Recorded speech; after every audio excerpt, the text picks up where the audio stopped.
Okay. All right, let's start. So good evening, everyone. Welcome to this webinar. It's the first in our Adventures in Philately webinar series.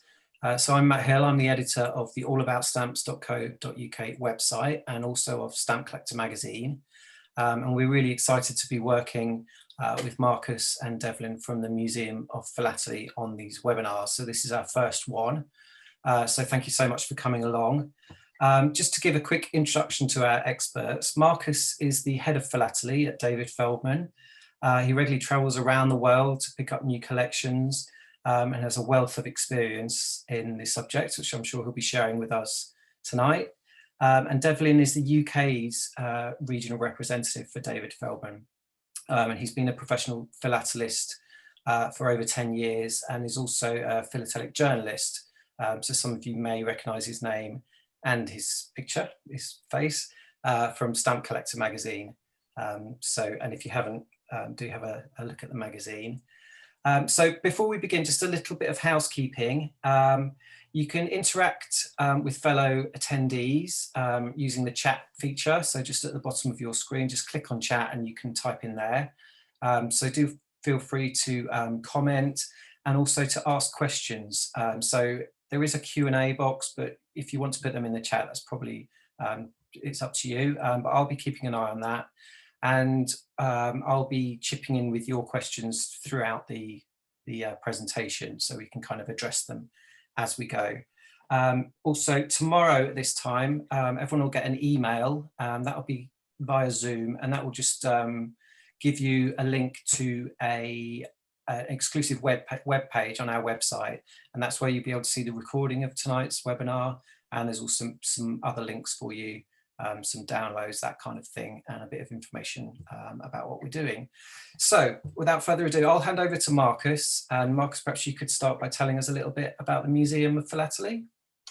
Yeah, well, welcome everyone. Thank you, Matt, for that introduction. It's exciting to be with Matt, and Devlin and I have been discussing the coming series, and we're pretty excited about it. But it's all in the context of the Museum of Philately, and this is a concept that's been around for a number of years, but in recent, I would say in the last year or so, wouldn't you say, Devlin? Yeah, 18 months. Yeah. We've ramped it up. For a start, Devlin has joined the Museum of Philately team. We also have Isabel Klemke, who's really our PA, promotional side of the team, and I have Estelle Leclerc as well, who helps us on different projects. So we now have a team, whereas before it really was. It was sort of me. It was kind of a brainchild of mine some years ago, but it's now we've got a team. So the concept behind it is really to bring great collections together, illustrate them on a website or on an app or on a phone, to link those collections to the collector. So it's collections, collector, and then on to the rarities. So we're kind of the story of the three are interlinked, and we're excited about populating the site with more content, more interesting articles. We're linking it to expertise, all sorts of things. Devlin, maybe you have a thought or two. Yeah, I mean, we've put a lot of effort into the online presence, so the website, www.museumoffphilately.com, and there we're capturing past and present collections, collectors and rarities, and we're adding stories behind those collections and rarities, and we're really there to sort of try and inform and educate the current crop of philatelists, but also inspire the next generation of philatelists. So there's a place where they can go to and say, look, here's a world-class collection, here's a world-class exhibit. How did this guy put this together? Who is he? What awards did he win? So it's all there, and you can interact with it, and also you can sort of get in touch with us there if you like. So today we're going to share some insights of some of the things that we see that go past our desk. Yeah, and coming back to what you said about education, this is where this webinar is all about. But before we get into the meat, I wanted to say that the Museum of Philately will be making a presentation and will have a space at StampX, which is at the end of September of this year. So please come along to StampX and come by and say hello. So yeah, coming back to the education, I grew up in Dublin, and I worked at a stamp shop as a young man before I went to Switzerland to work for David Fellman. And so the stamp shop was the place the collector went to. It's where he felt comfortable. He felt he could go and speak to his dealer about various different aspects of collecting. And the statistics are pretty damning in the sense that there were, I don't know, 600 or 700 stamp shops in the UK in the sort of 70s and early 80s. And today, I think the statistics are there's probably about 60. I think it may even be less than that. So the reality is the collector doesn't have the place to go anymore. So not saying that we are replacing that, but some of what we would like to do tonight is to encourage you, to teach you. I think it's very important in all, and we're going to be talking about forgeries, we're going to talk about gum, we're going to be talking about different things tonight. But it's very important for collectors. We want to debunk the fear about what it is to find out, to discover a forgery, or to discover a stamp has been remargined or whatever. And you don't need to be an expert to do those things. There are from very simple tools and simple things that we can teach you or show you where you can discover these things for yourselves. So it's opening kind of a debate on expertise. We believe very much in the role of the expert and the expert committee and certificates. These are a very important part of our hobby. However, so few collectors really understand the principles of a regummed stamp, which is quite simple. But you're afraid, so you then pass that on to the expert. But what we want you to do is we want you to be independent. We want you to be able to discover these things and know these things for yourselves. So that's kind of a little bit of an introduction to what really we want to try to achieve tonight and throughout the series, because all along we'll be doing different things, but it'll all be about education. So we hope you enjoy the rest of the evening session. Devlin? Yeah, so what we've done, we fakes, forgeries and funny is a big topic. So we've got, in the time we've decided to come up with some areas that we're going to look at to give you a flavour of what you might encounter in the sort of fakes and forgeries arena, and what you can do to perhaps find out whether they're genuine or not. And we've got some helpful hints and tips and some stories behind it. So we've prepared a PowerPoint presentation. That's not to say that we're going to disappear, because we're still going to be here, and occasionally we might come out from that PowerPoint presentation. So I'm going to share my screen so that you can have the pleasure of seeing what we've prepared.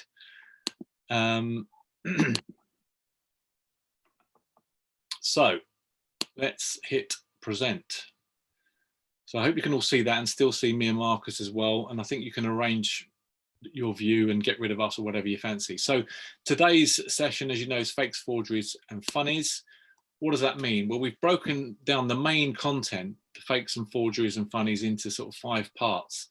We're gonna start off with fakes as an art form. I'll explain more in a moment about that.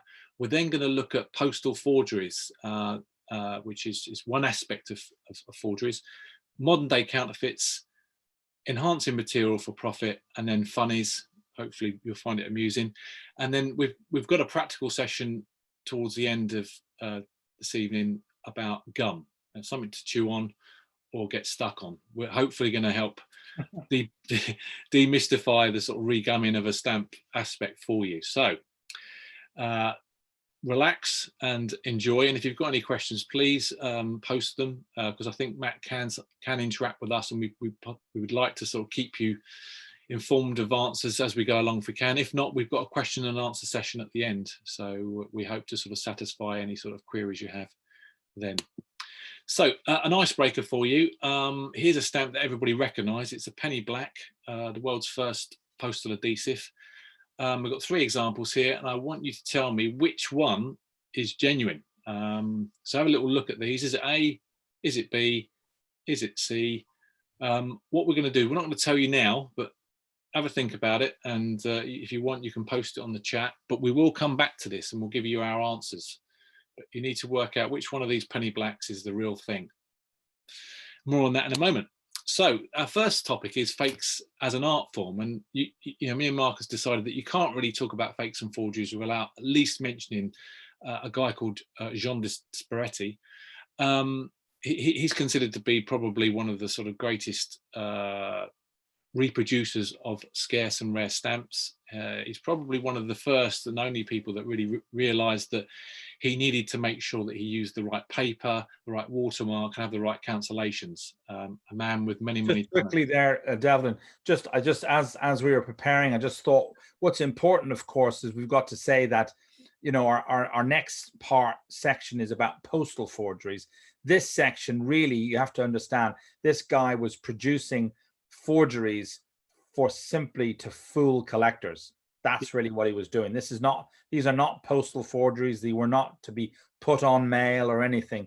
His interest was simply, and it's going to come out later as Devlin shares more, is simply to fool the collector.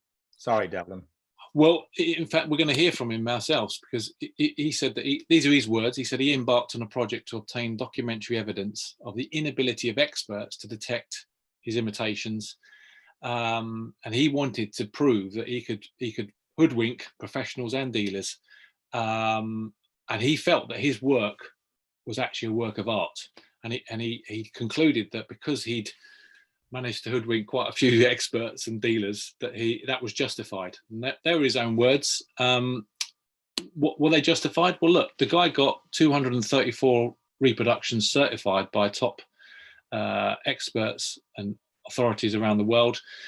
124 different scarce stamps were represented in that, and he fooled 17 expert authorities, 9 in Germany, 3 in France, 2 in England, one apiece in Spain and Italy. I mean, in total, they think that he reproduced 558 scarce stamps, which he held proper printing dies for. So, I mean, he was prolific, but he was also extremely good at getting certificates. Just to come in here, we've had a question. Just why did he take so much time and effort, just to fool collectors? What was his kind of motivation? Presumably, it wasn't monetary.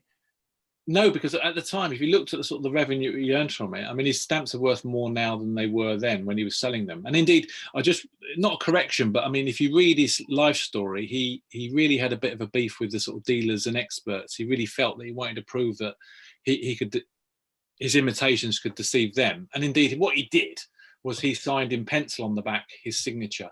But the trouble is that when those items got in the hands of certain dealers, they rubbed out his signature so that they could be sold as the real thing. So they did indeed deceive collectors. And there's a famous story of, you know, and I think maybe there was some kind of, he just got the pleasure out of being able to truly fool the great experts. And there's a famous story of him surrounded by experts, and he had a little sort of album of forgeries, but they thought they were all genuine. So he brought out this album and showed it to them, and they all were amazed and thought it was fantastic. Where did you get these amazing stamps?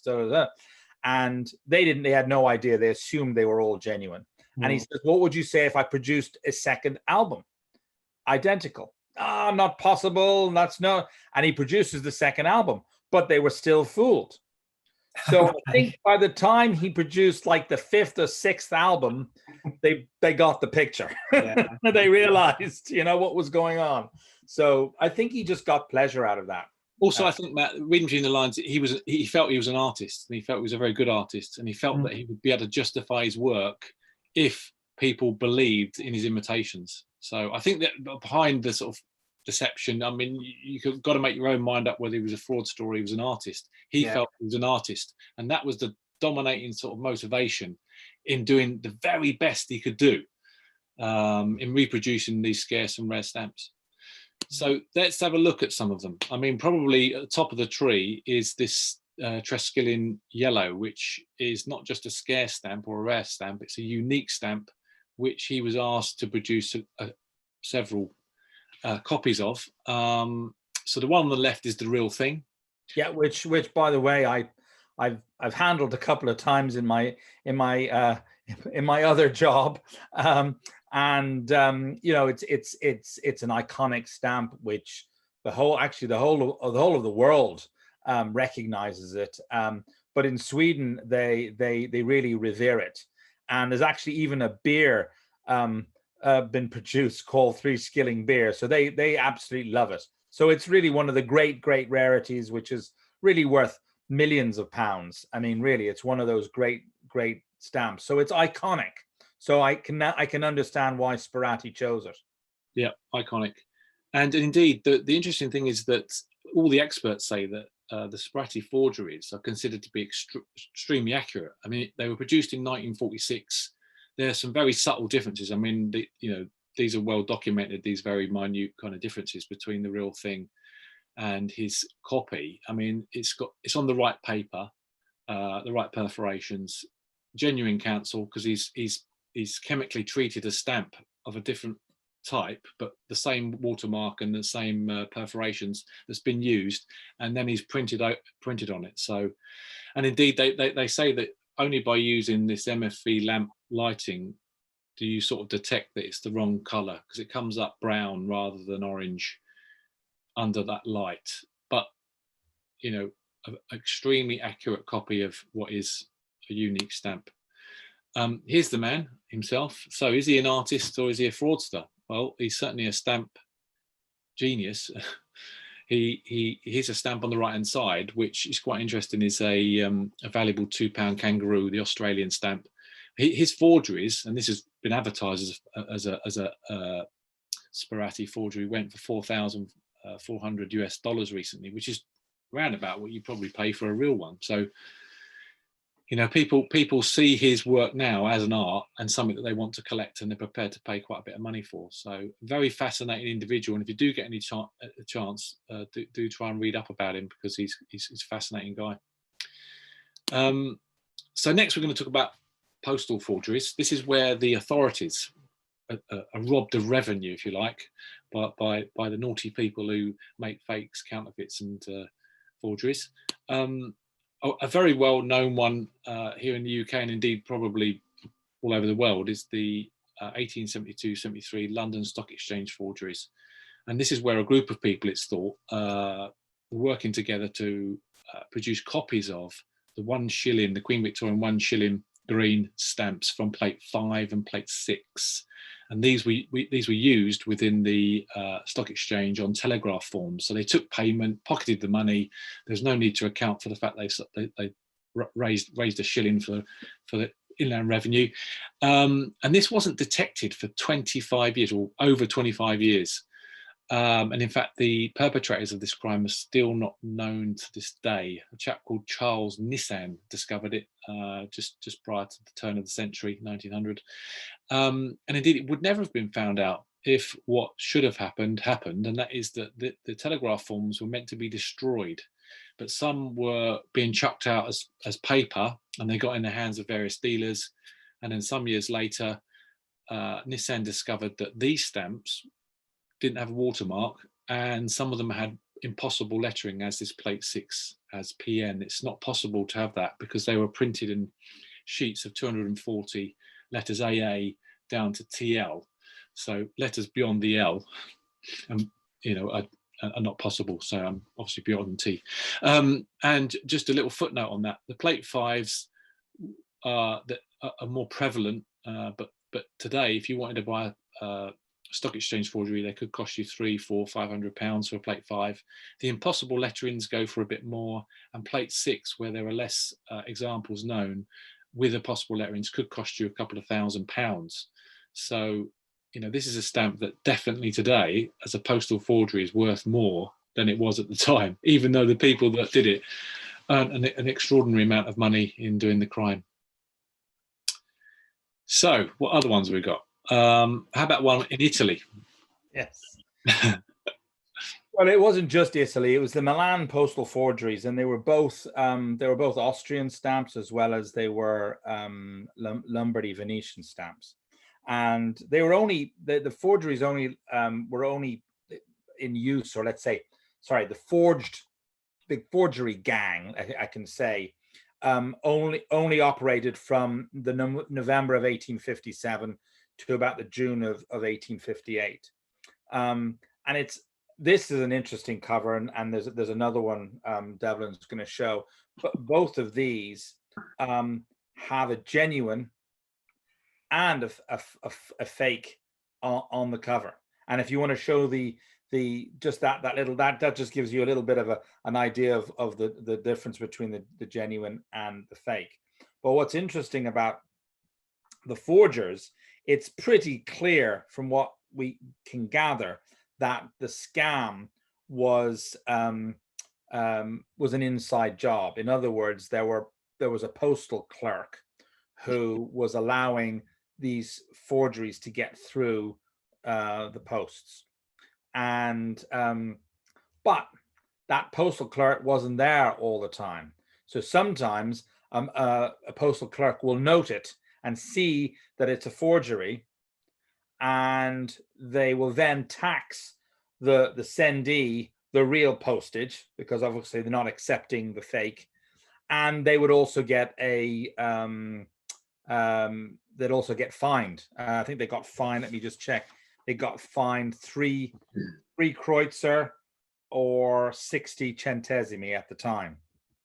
But these covers now, if the forgers had some insight, they could have kept these pieces and given them to their ancestors, because covers like this fetch between 15 and 20,000 pounds today.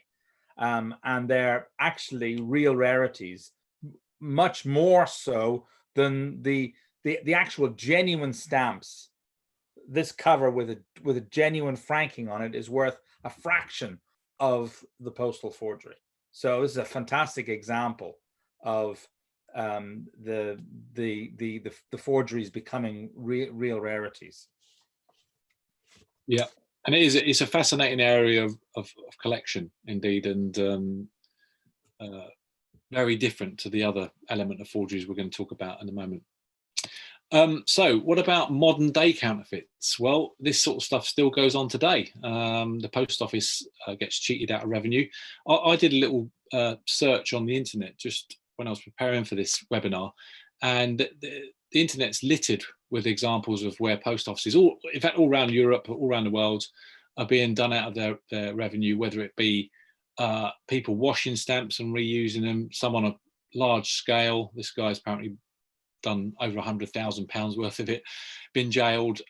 People are even now printing and producing parcel labels, because, you know, instead of using adhesives or stamps, that they use these machines to print out labels. People have been defrauding the Royal Mail and post offices around by using sophisticated printing machines.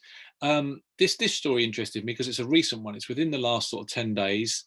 A guy's gone into his local post office and he's bought some second class stamps to post out his bowling club membership forms, and they've all been intercepted as counterfeit, and they've been slapped with a sticker saying they're counterfeit, and the recipients have to go into the sorting office and collect them and pay a £2 surcharge to retrieve them. Now, as you can imagine, this man was kind of a bit upset about this because he bought them over the counter in a post office. The post office are saying that the stamps do not have the security features that the second class stamps should have, and that is phosphorus bands and this writing across the back, which is very difficult for counterfeiters to reproduce, and, you know, differences in the perforation perhaps are present. So that's an ongoing one, and there's no sort. I haven't got an answer as whether who's right and who's wrong, but it just goes to show that the postal services are very sensitive to things that they feel aren't right, and they like to pull them out and investigate whether or not there's a larger scale sort of fraud ongoing. But a word of warning, because here's an envelope that got pulled out of the post on its way to Cornwall from Bedfordshire, and it got slapped with a sticker saying it's a counterfeit stamp. It's actually a genuine stamp, and the Royal Mail made a mistake in this instance. It's actually quite difficult to demonstrate that a stamp that the postal authorities say is a counterfeit is not a counterfeit. But in this example, it's something that I was involved with an expert on these Machin stamps, they're called, who was able to testify that this was real. But it took about a year and quite a lot of letters, and eventually went to the Postal Review Panel, and they admitted that they got it wrong, that it wasn't a counterfeit, and my poor customer had to pay £1.50. Should not have paid it. But it's just a warning, isn't it, Marcus, that sometimes we think that just because someone says it's a fake, that it must be a fake. It's not always the case, is it? No, and again, coming back, reiterating what I was saying before, what's important and what we would like to put into your minds is that a mentor of mine said this to me. He said, when you get an item, and I'm speaking to you collectors out there or would-be collectors, when you get an item, what you've got to say to yourself is that it is fake. I have to prove it's genuine. In other words, what are the criteria that make this a fake? And if they don't follow any, if they don't show any signs of being a fake, then they must be genuine. I know that's maybe an extreme way to look at it, but what it is turning everything on its head and saying, whatever you do as collectors, don't just assume something is genuine. Just don't assume just because you might have bought it from a reputable dealer or it has a certificate. Certificates are wonderful, but sometimes they make mistakes. So the reality is, what we want to do is encourage you to learn, to investigate. It's a bit like a whodunit. It's a bit like a trying to find out, is it or isn't it? Don't you agree, Devlin? I mean, that's really what we want to do tonight, huh? Yeah, absolutely. And not be frightened of it. I mean, the thing is, look, we're all human and we all make mistakes, and sometimes we don't see things. And that's the beauty of being able to have people you can go to and talk to and say, look, what do you think? What's your view? And they can look at it with a fresh pair of eyes. But because the item you're going to show next is a great example of this, and we can really pull that out. Yeah, this next one, yeah. So we're going to move on to where items are enhanced for profit. So this is where buyers are deceived rather than the postal authorities are deceived, and sometimes dealers are as well. And we can't know everything. So here's an example of a cover which I need to go back. It is a cover which actually is really attractive. It's a distinctive York Maltese cross, full margin stamp, nice clean cover, going to Edinburgh, looks lovely, and it would be quite valuable. But is it right? Does that stamp belong? And we've got to ask that question, because one of the things that Marcus's mentor would have said to him, if it looks too good to be true, it might not be. So perhaps you should ask a few more questions. So if you look at this cover, the first thing that we notice is it doesn't have a York dispatch mark on the back. That would normally be the case with this Maltese Cross Council. It's got two Scottish marks, obviously a receiving mark. So that's a bit of a worry. Getting very technical, the stamp that's on the cover, if you plate it, it actually comes from a plate 36, which wasn't registered till June 43, which is 2 years after the cover was sent. So that can't be right. So the stamp can't belong to this cover. I mean, indeed. But yeah, sorry, I just want to jump in there, Devlin, like I always do, interrupt you. But what's interesting is we were talking about this before we started the webinar. So both the piece of information about which plate it is, or whether it has the correct markings on the cover, are slightly technical, and they may not, you may not know those things. Devlin happens to know them, and it's good, and you will learn those things. But there are other things about this that anybody, including you, will be able to see that the thing is not correct. And what is that, Devlin? Well, the first thing is, look, it looks so good, doesn't it? Look, this is a perfect example of this on cover. And then if you had a magnifying glass, what you'd really want to do is look at this, what's known as, is the stamp tied to the cover? And this is crucial to determining whether or not it belongs to it. And if I don't know whether you can see it, what quality of your screen is, but even if it's poor quality, you can see that this doesn't look right. It's bled into the sort of paper. If I'm going to be honest, I think it looks a bit like felt tip, you know, rather than a postmaster's ink of the time. What do you think, Marcus? It's diffused into the paper, you know, and so from a quick look, it looks all right, you know, from a distance. But that's it. You have a look at it, and I mean, us being in the business, I can look at it from quite a way and see that the ink on the stamp is different than the ink on the cover. So there's something wrong, and that's already a telltale sign. So going back to it, this is something that you can learn. Yes, later on you'll learn about the postal history and the fact that there should be a York mark. That's important. You'll also learn that the plate it doesn't match with the plate. That you'll learn, and that comes later. But these kinds of things you can know immediately. You just need a magnifying glass and a little bit, and an investigative mind saying, okay, I'm not going to just accept it. So that's a cover that's been enhanced. What about stamps? This is just a good example of something that could probably fool quite a lot of people. And in fact, it was taken out of a very old-time collection of many penny blacks, all 4 margin. But the reality is that the left-hand margin's been added. I'm going to be technical first, and then I'll be non-technical. The technical thing here is that if you look at this stamp and you've looked at penny blacks, you'll know that this line down the side here is not, there's no penny blacks that really look like that. It's been retouched, and indeed if you compare it with the same lettering of the plate it comes from, then you quickly realize that, you know, even these sort of top corners and these bottom corners aren't correct. But non-technical, you can see even on this scan that side of the margin is lighter than that side of the margin. That's the first thing. When the stamp's turned over, and again, if you look at it carefully down this side, there's quite a big chunk of it that's under a magnifying glass that be, you know, slightly different. But you can get these UV lights, and as soon as you flick that on, it's a much paler color, a whiter color than the rest of the back. And if you're wondering why anybody would go to all that trouble, because they've done quite a good job and they've penned it in with Indian ink and all that kind of stuff, is that this was probably sold many decades ago when penny blacks were sold £1 per margin. So, you know, a three margin stamp was £3, which is quite a lot of money back then, and a four margin stamp was £4. So there was probably a little team of people that got together and worked out a way of putting on margins from defective stamps and selling them as the genuine thing.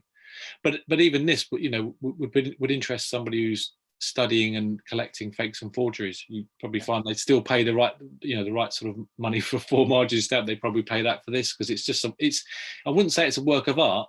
It just goes to show the lengths that people will go to, and actually there must be some skill in putting this together. So, but that's one thing just to say, you know, before we go to the next bit is that, you know, there are many more examples of this, and Devlin and I said we could even talk with Matt. We could even do a special webinar just about this subject of enhancements, and I think that would be an exciting thing to do. One of the things we want to leave you with, though, is not to be afraid and think, oh my gosh, what's going on in the stamp business. It's the opposite, is to say, look, there are a lot of stamps out there, enormous number of stamps out there and covers that are perfectly good. Right, Devlin? Yeah, Most of them are, yeah. Most of them are. So we're not saying that everything's like this. We're saying that there is a percentage of it out there, and we want you guys to be aware that these things do happen. But you don't need to be afraid.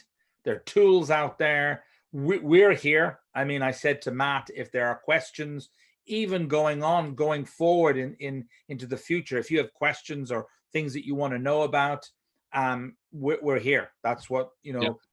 In some ways, that's what the Museum of Philately, what we want to do. Matt. Yeah, no, I just echo that, Marcus. You know, this is a series of webinars, so we want it to feel like a community, just like we do with the magazine and the website. So, yeah, that's brilliant. You know, you've got two experts here who can really help you.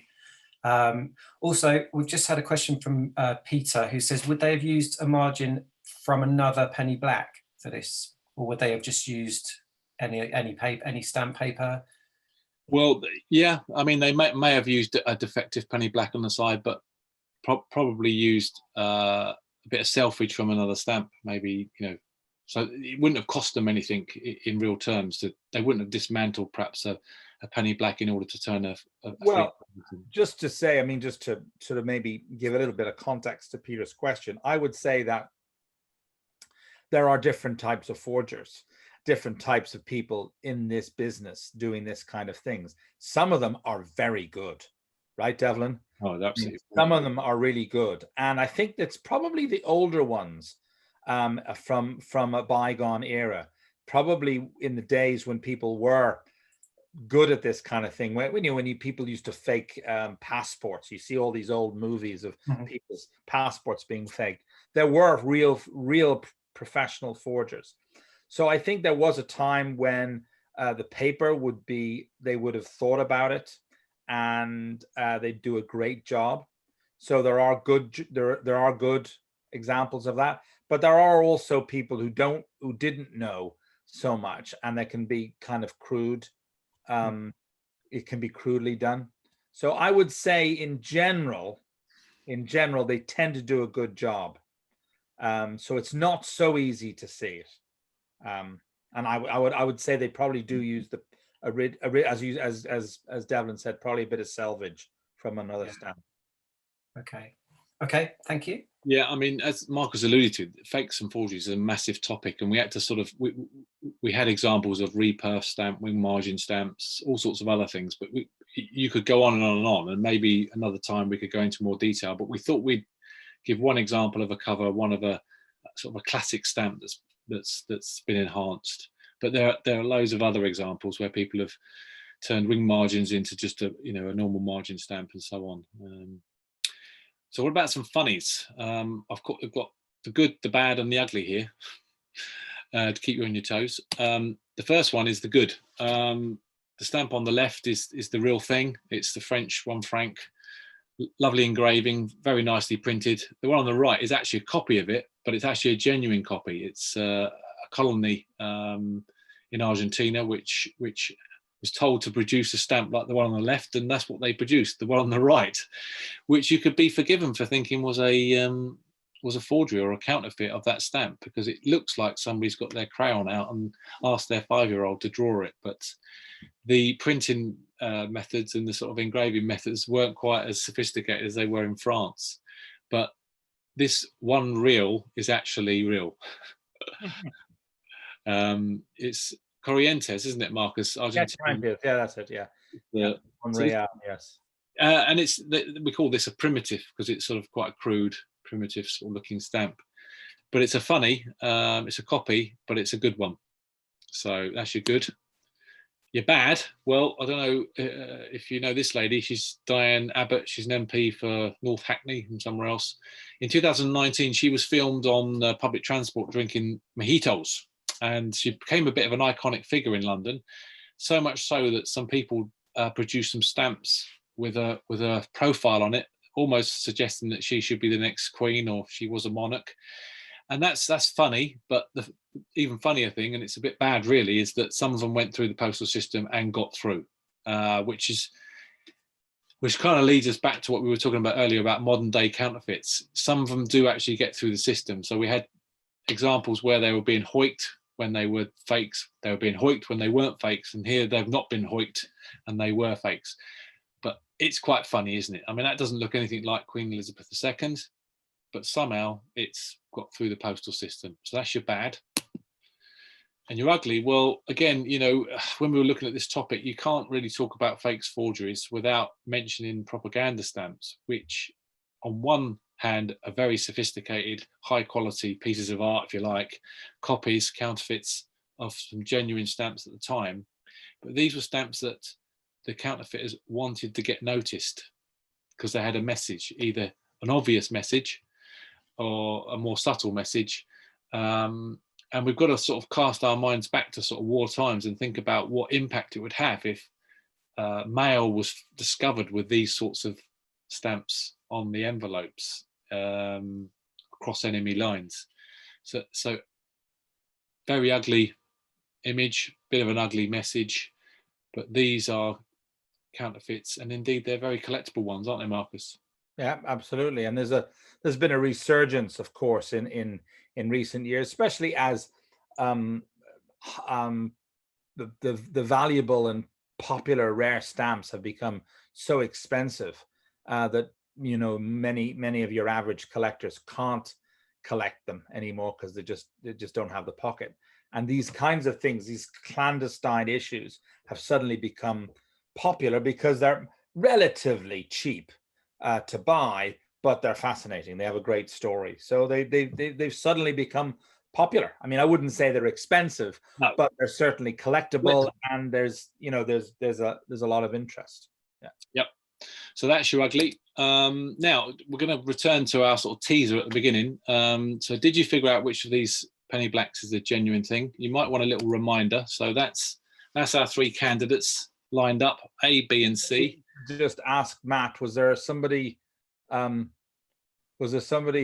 did anybody have any answers to the questions? We had a few for B and C and none for A. Okay. Wow, that's amazing. So I think, to be honest with you, Devlin, you've been a bit sneaky with this, but I won't. Okay. I'll let you reveal it. Okay. Well, drum roll, everybody. The answer is none of them. They're all penny reds that were chemically treated to be penny blacks. Couple of insights I can give you on this is, I mean, probably too technical, but plate 53, plate 61, and plate 136, impossible to be penny blacks because they only come from plates 1 to 11. But the first warning sign is the fact that they've all got numeral cancels, which is quite rare on penny blacks because penny blacks were used during 1840, 1841 with Maltese cross cancellations. Yeah, predominantly Maltese, and of course all other cancels other than Maltese. That means the standard black and red. All other cancels are scarce to sometimes extremely rare, right? Yeah, extremely rare. I mean, these numeral cancels, which whilst are not unheard of, and you know, you can find penny blacks, genuine penny blacks with numeral cancels, they came out in 1844, 1845 onwards. So, you know, that meant someone had a stock of penny blacks in their back pocket and didn't use them for a few years. But the real telltale sign is you have to see these in the flesh. So I've been fortunate enough to see these in the flesh, and probably the letter IA and the one on the right hand side, when you see them in the flesh, they're a little bit too blue, and the back's blue, which again is something, if you handle a lot of penny blacks, generally they're not blue. They're sort of off white, cream, stained, whatever, but they're not blue. So that's the first thing. This one on the left actually looks black, and it had a white back reverse to it as well. And indeed, it was pride of place in somebody's collection as a example with a numeral cancel. So possibly they paid quite a bit of money for it. But there are some telltale signs when you look at it under the light, that they're changelings, and any line engrave expert would spot some of the other obvious things, like there's an E floor here of postage, which wouldn't be possible on a penny black, and this is actually alphabet 2. It's actually from a different set of letterings that were hammered into the corners at a later date, a much later date, in fact.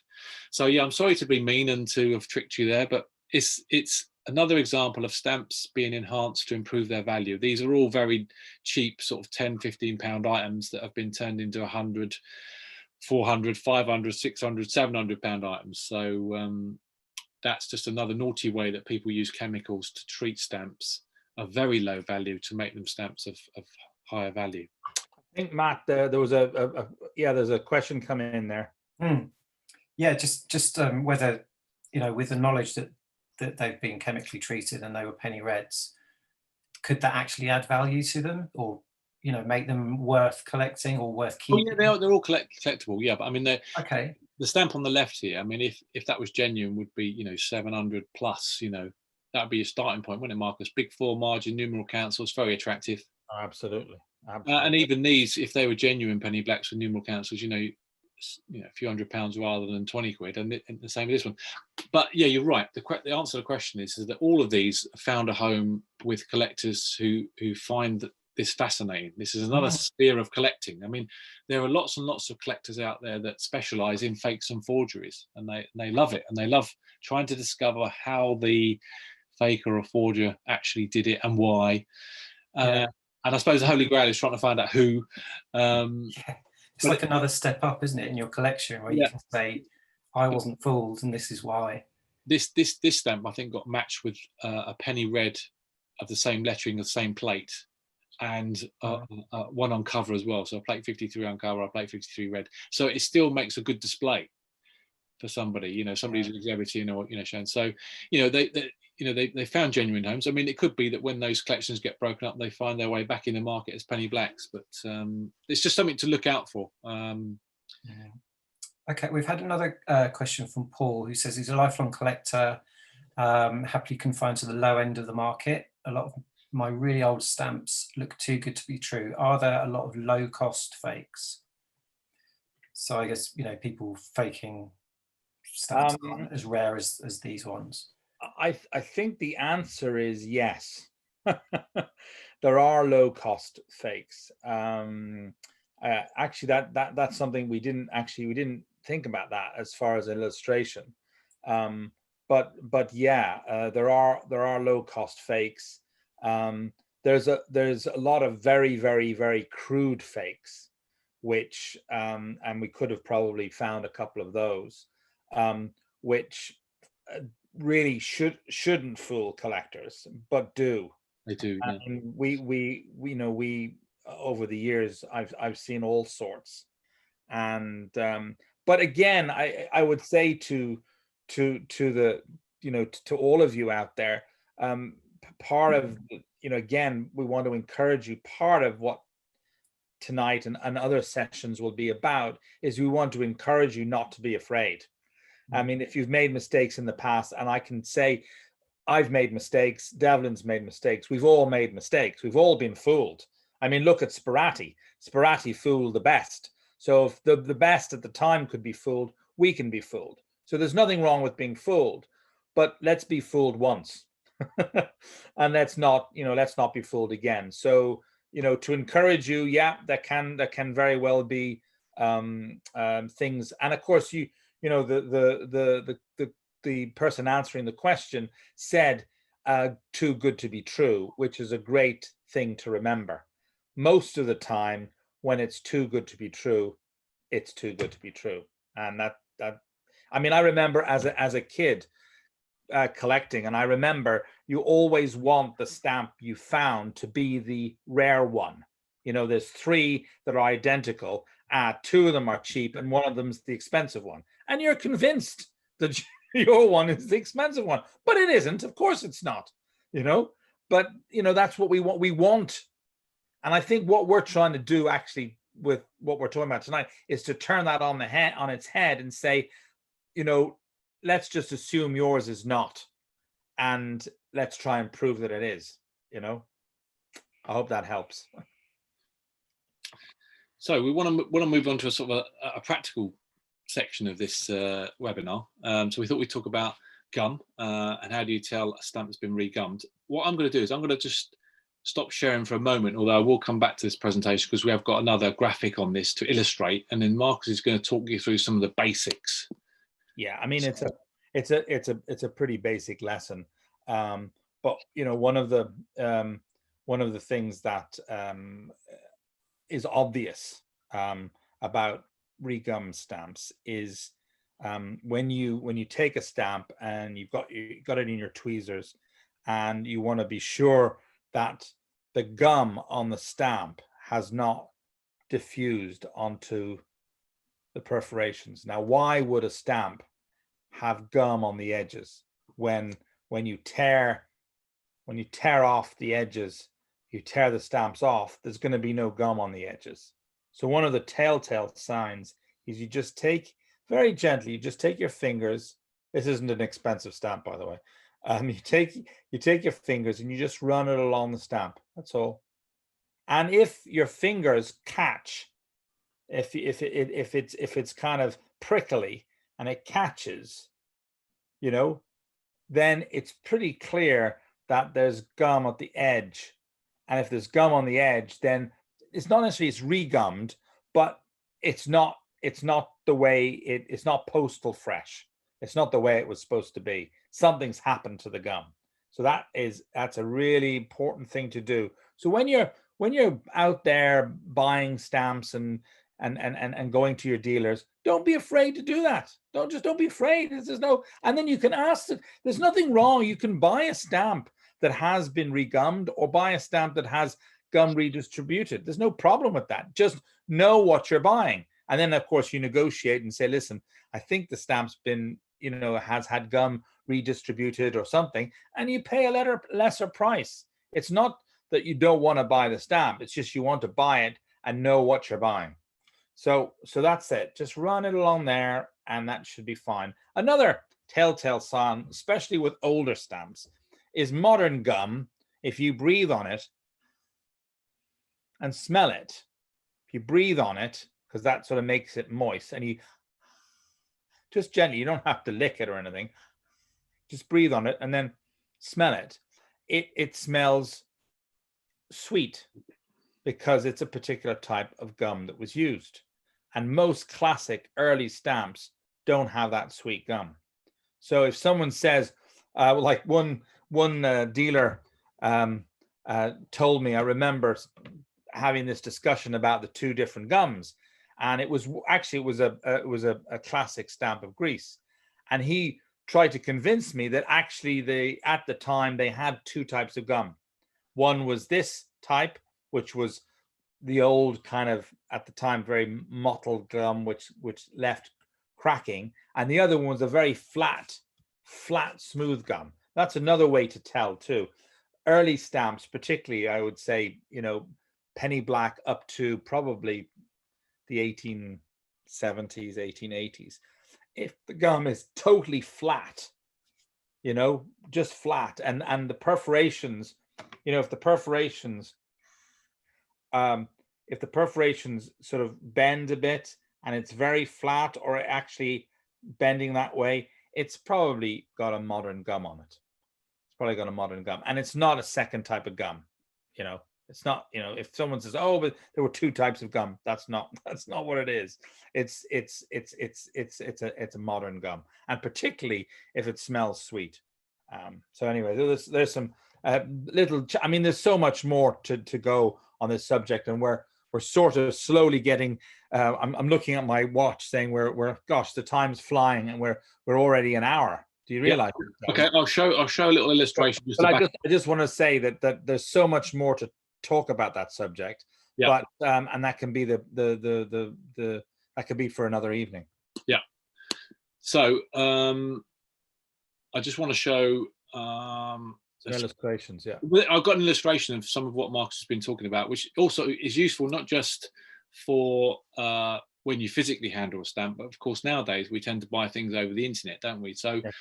Some things to look out for. Marcus was saying when a stamp is separated, when it's genuine, there's these little fibers that you can see along the edge. Yeah. So under a magnifying glass or on a high resolution scan, you can see that.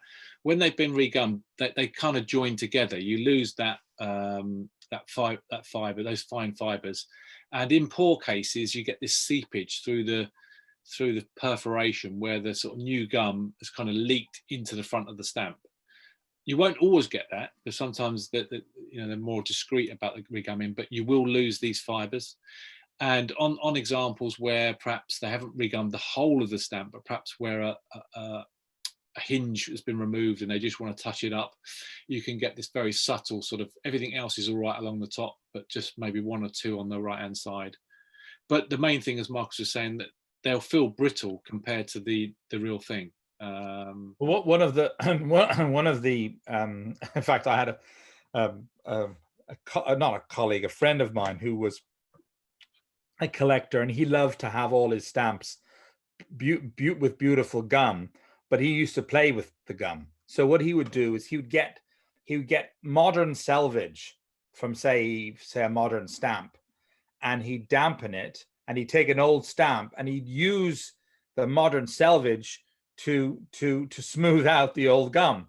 So what happened is you actually got an infusion of the old and new gum.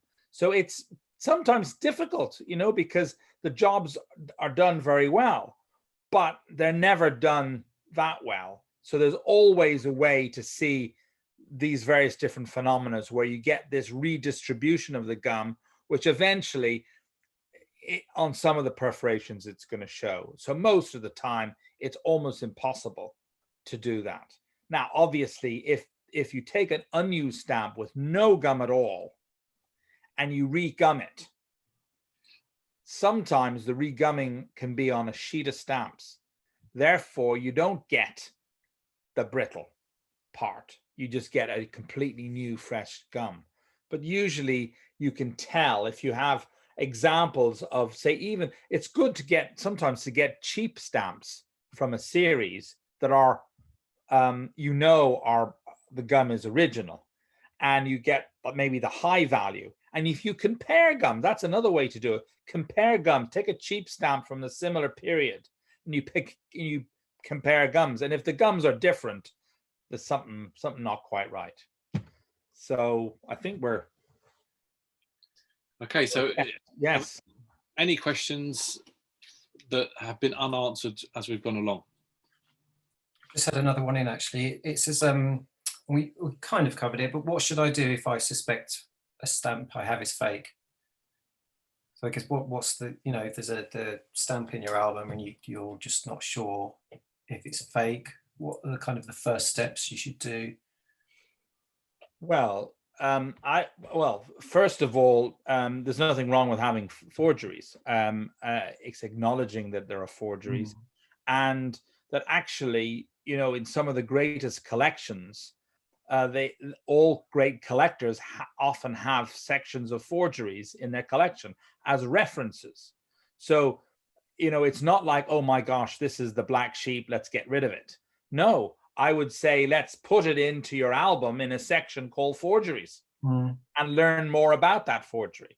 So I would not reject it, but I would accept the fact that it's a forgery, and then try to learn more about that forgery, and then maybe find other forgeries you can put with it. So you can create what they call a reference collection of forgeries.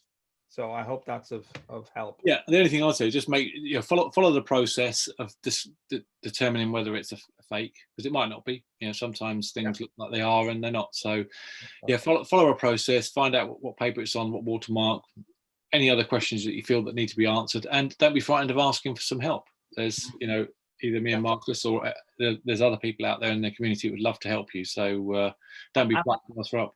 And I don't want to create problems, but I am a bit of a stirrer, so I will say it anyway, is that if you've bought a stamp from a reputable dealer and paid good money, and you have later found out that it's a forgery, it is only right for you to go back to that person. I don't know, I can't say what he'll do, but I think it's only right that you say, listen, I bought this stamp from you, even if you don't have proof, just so that he's aware of it. And sometimes, hopefully, good dealers will respond. Wouldn't you agree, Devlin? Yeah, I think in the majority there are a lot of good guys out there, and I'm sure that they would. Again, don't be afraid. Again, we want to debunk this thing of fear. Don't be afraid to one, acknowledge that you made a mistake in buying a forgery, and two, don't be afraid to take it to the person or to open up a conversation. Yeah. Okay. That's great. Yeah, as you say, Marcus, the time has just flown by. So Yeah, I we're know. enjoying We ourselves. we could do so much more, but Yeah, anyway. yeah, and we've got a few comments coming in, and Peter said, perhaps could we have a similar webinar on repaired stamps and how to identify them? Yeah. So, Yeah, I mean, I would say, Matt, that we could do a whole session on this enhancement and repair. yeah, Quite easily, a whole hour session. It would take probably a bit of work to put it together because we need examples, but I think we could do it. Don't you think, Devlin? Oh yeah, absolutely. Well, I mean, there were some examples that obviously we've taken out because we knew that we'd overrun, but it would take some effort, but it'd be brilliant to do something like that and get it out there so that it's, it's up there and people can watch it and then watch it over again. yeah, definitely. Okay. But before we just get on to the next webinar and kind of wrap up, I had a question just about the Sperati forgeries. How many did he put out? Did he put out thousands? Yeah, Hundreds? yeah. I mean, to think that there was about I can't remember the numbers now. It's on the slide. 558 different types of stamp across pretty much every nation you can think of. But he did multiple examples of each one. In some examples, he had dealers on the continent that would say to him, "Can I have 5 of these? Can I have 4 of those? Can I have 10 of those?" And so, there's a lot. And unfortunately, too, because so many came into the market. Now he signed them on the back. Sometimes they actually had a hand stamp, but sometimes they were just pencil. So those pencils would have been rubbed out, and then unscrupulous dealers would then sell them as being genuine. So there are that many out there. And he also did covers where he actually made up a completely fake cover. So and there's been a number of auctions just of his forgeries. A guy who spent people spending their whole lives just collecting Speratis, and they actually have an auction, and some of them sell for thousands and thousands of pounds because of what Devlin said at the beginning of the incredible art form that it was. But yes, there's a lot of his forgeries out there. Now there's another guy called Fournier who produced forgeries, not quite as good, but I think we chose Sperati because he's the best. But we could we could probably do numerous webinars on all the different types of forgeries there are. Yeah. Okay, that's brilliant. That's yeah, as we say, it's just flown by. It's so interesting, and thanks for everyone's questions. It's really good questions there. So just to say, as Devlin's showing here, our next webinar is in a month's time, and that's Fads and Fashions in Philately. So Devlin, do you want to explain a bit about what we'll be covering there? Yeah, I'm very excited about this. This is one of Marcus's favourite topics. It's going to be really your philatelic Zeitgeist through stamp time. So basically, look, it doesn't matter whether we're talking about the 1800s when philatelists first started collecting stamps to today. There have been fads and fashions that have changed over time. Some of them have come back again, retro fads and fashions, but we're going to go from the very basic sort of fads and fashions where there was an obsession with soaking every stamp off a cover. There used to be factories of them, to then factories producing covers with stamps being put on them to sell them to collectors who wanted stamps on covers. But there's lots of other things in between, plus some little insights into some of the legendary collectors who were or were not affected by these fads and fashions. We'll let you know, but also to just touch on also the classics. We'll let people know what that means and what all this fads and fashions means to today's stamp collector. Fantastic. And I just thought we may slip in a small section that is similar to the regumming one, where we might just do a quick session on some other topic, involving that whole area of discovery and so on. Just again for something for the guys to go away with, so they can be encouraged. So we'll include that in the webinar. We're not sure what it'll be, but I'm sure we'll between the two of us we'll come up with something interesting. Yeah, fantastic. Okay, so yeah, that's in a month's time, and if you go along to the All About Stamps website, we're doing a season pass, we're calling it, so you can actually get a ticket and come to all of the webinars pretty cheaply. So that's a good way of doing it. As I said at the start, we'll send out an email tomorrow, and that'll have some links on it. We'll put details of the museum on there as well, and obviously the recording. And just generally, yeah, any feedback is really welcome. As we said, this is the first webinar we've done like this. We're doing another 4, but I'm sure Marcus and Devlin would agree. We you know, we'd love to do more in the future absolutely as well. So your feedback is really helpful and appreciated. Just one last thing was just, you know, just to reiterate, Matt, that we would be very open to helping collectors if there was a need out there.